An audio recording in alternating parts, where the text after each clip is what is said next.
Need help measuring your blinds? In this video, we will explain how to measure and order blinds for a face fit. If your window has an architrave, start by measuring the width from the outer edges of the architrave to the millimetre. Repeat the same step for the height. For windows without an architrave, measure the width inside of the reveal and add an additional 100mm to your width measurement. You can also determine at your own discretion how much more overlap your blind needs. Now repeat these steps for the height, again adding an additional 100mm to your height measurement. Enter the noted measurements and the specifications of the blind on our website.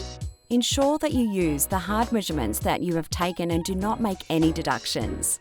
And your perfectly tailor-made blind will be on its way to you soon. If you need further assistance, book a free video consultation with one of our product specialists.